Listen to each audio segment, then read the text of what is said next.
प्रधानमंत्री ने शासन व्यवस्था और पुलिसिंग में जनशक्ति को जोड़ने की जरूरत पर दिया जोर। पुलिस के युवा अधिकारियों के साथ की चर्चा।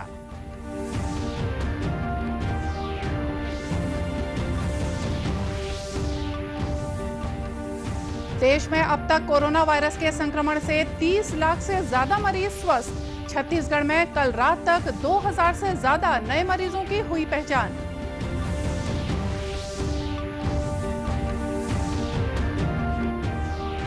अनलॉक होने के बाद आज से रायपुर रेलवे स्टेशन से 3 ट्रेनों का परिचालन शुरू।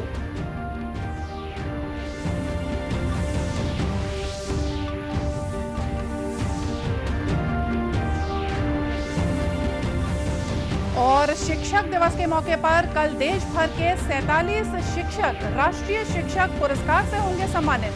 छत्तीसगढ़ की सपना सोनी भी इसमें शामिल।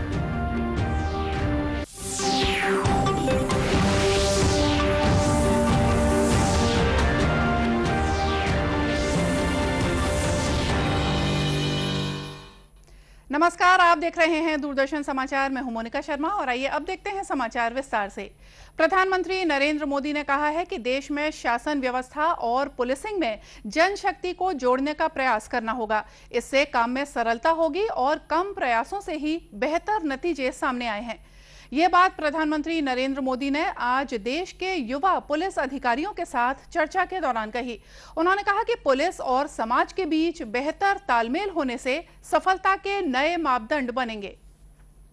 हमारे देश में हम शासन व्यवस्था में जनशक्ति को जितना जोड़ने की आदत डालेंगे, इवन इन पुलिसिंग, आप देखिए हमारी सरलता भी बहुत बढ़ जाएगी, हमारे विश्वास का व्याप भी बढ़ेगा और हम बहुत ही कम एफर्ट से मैक्सिमम रिजल्ट ले पाएंगे और उसमें हिस्सेदार होने वाला हर नागरिक ये सक्सेस को अपनी सक्सेस मानेगा।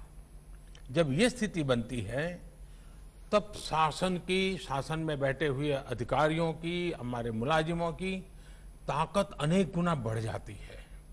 और इसलिए इसमें से एक चीज भी हम अनुभव करें कि समाज की शक्ति का हमेशा आदर करें, समाज की शक्ति को जानने का प्रयास करें, समाज की शक्ति को जोड़ने का प्रयास करें। हमारे ही काम के अनुकूल समाज में ऐसी कौन सी सकारात्मक शक्तियां हैं, सात्विक शक्तियां हैं। प्रधानमंत्री ने कोरोना संक्रमण के दौर में अपनी ड्यूटी के दौरान समाज को मानवीय मदद पहुंचाने वाले अधिकारियों को धन्यवाद दिया। उन्होंने कहा कि युवा पुलिस अधिकारियों को ये समझना चाहिए कि रूल की अपनी महत्ता है, लेकिन रोल उससे भी ज्यादा अहम है। उन्होंने कहा कि अगर आप अपना रोल अच्छी तरह से निभाएंगे तो रूल भी अपने आप माने जाएंगे। श्री मोदी ने यह भी कहा कि खाकी से रौब नहीं, खाकी से गर्व का भाव होना चाहिए। देश में अब तक कोरोना वायरस के संक्रमण से 30 लाख से ज्यादा लोग ठीक हो चुके हैं।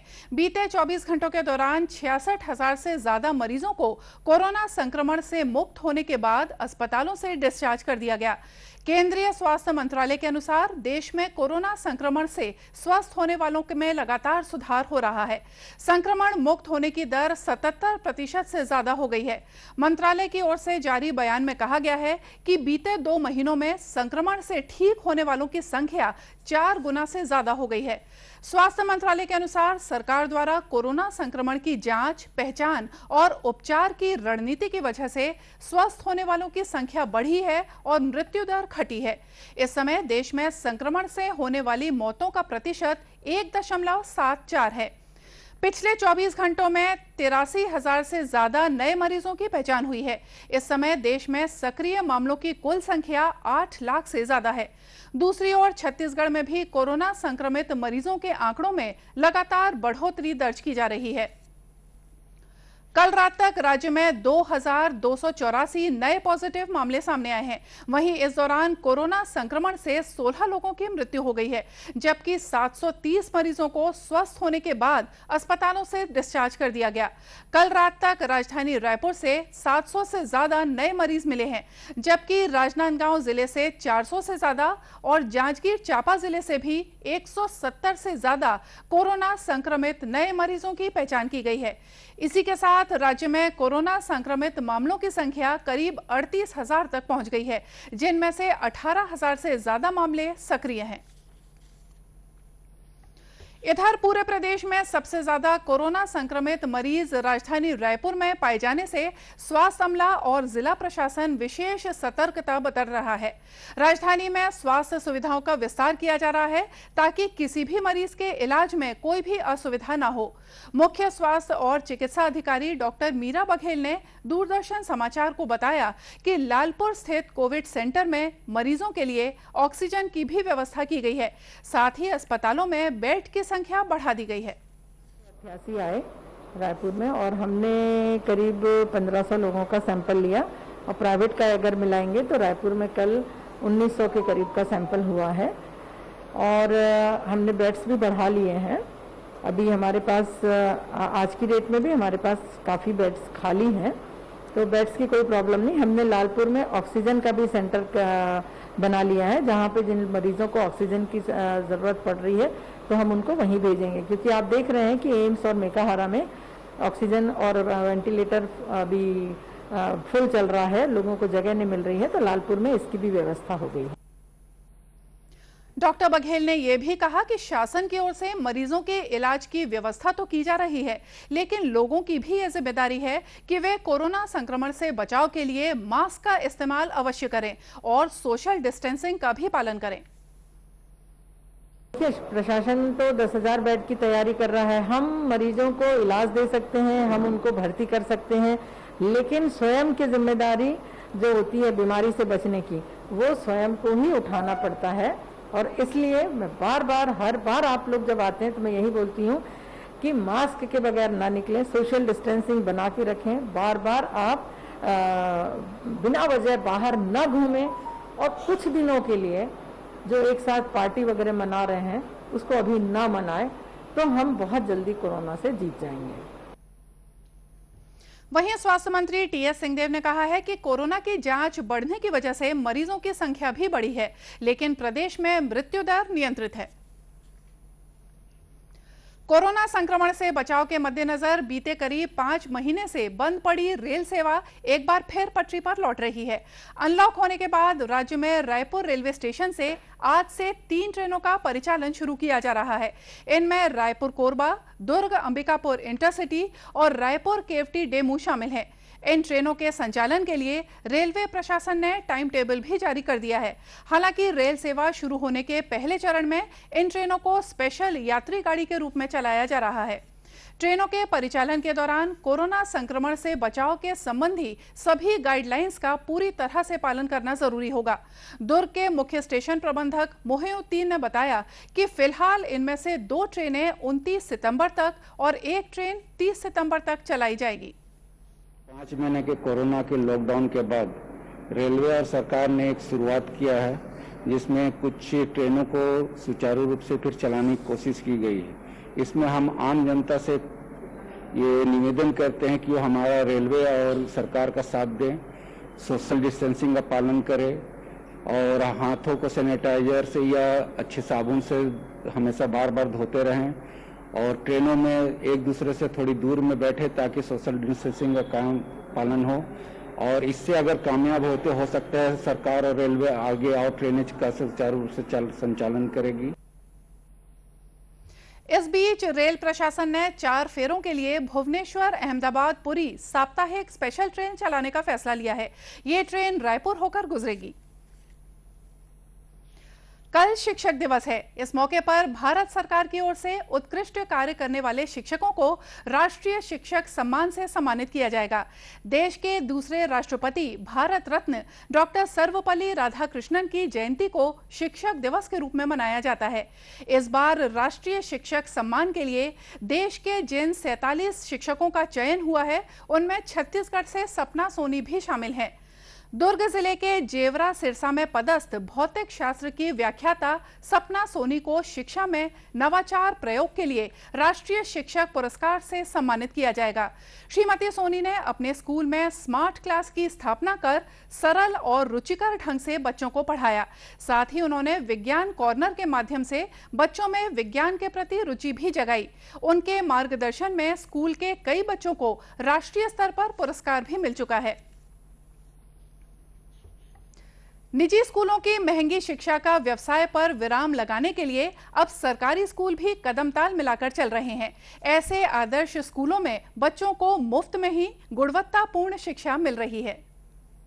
हालांकि स्कूल की सुंदर तस्वीर आपको इस भ्रम में डाल सकती है कि ये स्कूल महंगी शिक्षा देने वाला निजी स्कूल तो नहीं। सरकारी स्कूल की काया पलट करने का पूरा श्रेय इस स्कूल के शिक्षक रामनाथ कुलमित्र को जाता है। इन्होंने अपनी मेहनत और लगन के बलबूते इस स्कूल को अत्याधुनिक सुविधाओं से युक्त शिक्षा केंद्र में तब्दील कर दिया है। इस स्कूल में स्मार्ट क्लास और स्वच्छ पेयजल के साथ शौचालय की सुविधा तो है ही, इसके अलावा फाउंटेन, महापुरुषों की प्रतिमाएं, दीवारों पर लिखे हुए शिक्षाप्रद कहानियां और सीसीटीवी की निगरानी बरबस ही बच्चों के साथ साथ उनके पालकों के लिए प्रेरणा का स्रोत है। स्कूल भवन के चारों ओर पेड़ लगाकर वातावरण को स्वच्छ और हरा भरा रखा गया है। इस स्कूल के किचन गार्डन में तरह तरह की मौसमी सब्जियां लगाई गई हैं। भोजन में इनके इस्तेमाल से बच्चों को पोषण भी मिल रहा है। इतना ही नहीं, इस स्कूल में पढ़ाई की गुणवत्ता का भी पूरा ख्याल रखा गया है। आदर्श शिक्षक रामनाथ कुलमित्र का कहना है कि गुरु और शिष्य एक दूसरे के बिना अधूरे हैं। ऐसे में दोनों का ही कर्तव्य है कि वे शिक्षा और संस्कार को पूरी तरह से निभाएं। अपने शासकीय प्राथमिक शाला पीथमपुर में बच्चों के लिए एलईडी, कंप्यूटर और मोबाइल के माध्यम से बच्चों को डिजिटल की तरह अध्यापन कराया जाता है एवं क्लास 1 एवं क्लास 2 के लिए एक स्मार्ट क्लासरूम बनाया गया है जिससे बच्चे अच्छी तरह से शिक्षा ग्रहण कर रहे हैं। शिक्षिका कविता राजपूत ने बताया कि पूरे राज्य से कई लोग विशेष तौर पर इस आदर्श स्कूल को देखने आते हैं। हमारा स्कूल बहुत अच्छा लगता है। जैसे दूसरे लोग दूसरे जगह से आते हैं, देखने आते हैं तो अच्छा लगता है। और लोग बोलते हैं कि ऐसा स्कूल मैंने इस सरकारी स्कूल जैसे लगता ही नहीं है, प्राइवेट है। मैंने हमारे लोरमी ब्लॉक में बहुत अच्छा है करके, और स्कूल का नाम सब जगह हो रहा है। गांव वाले का भी हो रहा है स्कूल के नाम से, और गांव वाले का बहुत सहयोग रहा। बच्चे लोग बेहतर से बेहतर सीखे करके हम लोग मेहनत करते हैं सर बहुत, और बच्चे लोग भी करते हैं, करके सिखाते हैं। टीएलएम के माध्यम से, टून मस्ती और टीवी सिस्टम के माध्यम से उनको सब सिखाते हैं गतिविधि कराकर। मुंगेली के जिला शिक्षा अधिकारी जीपी भारद्वाज ने कहा कि राज्य के दूसरे स्कूलों को भी इस स्कूल को मॉडल बनाकर काम करना चाहिए। लोही ब्लॉक के पीथमपुर इस प्राइमरी स्कूल में शिक्षक के द्वारा बहुत ही अच्छा एक मॉडल तैयार किया गया है। विद्यालय कैंपस, विद्यालय भवन और साथ ही साथ वहाँ का पढ़ाई का स्तर भी बच्चों का अच्छा है। और हम चाहते हैं कि ऐसे ही हमारा हर विद्यालय दिखे और शिक्षकों को लेकर के प्रेरणा दें। वहीं जिला कलेक्टर पीएस एल्मा ने शिक्षक रामनाथ कुलमित्र के प्रयासों की सराहना की। वाकई में जो लोरमी विकासखंड का पीथमपुर है वो सराहनीय स्कूल है। शिक्षक के साथ साथ गांव वाले भी उसको अपना ओन स्कूल के रूप में उसको स्वीकार किए हैं। वो समझते हैं कि हमारे बच्चे पढ़ते हैं और एक हमारा स्कूल है।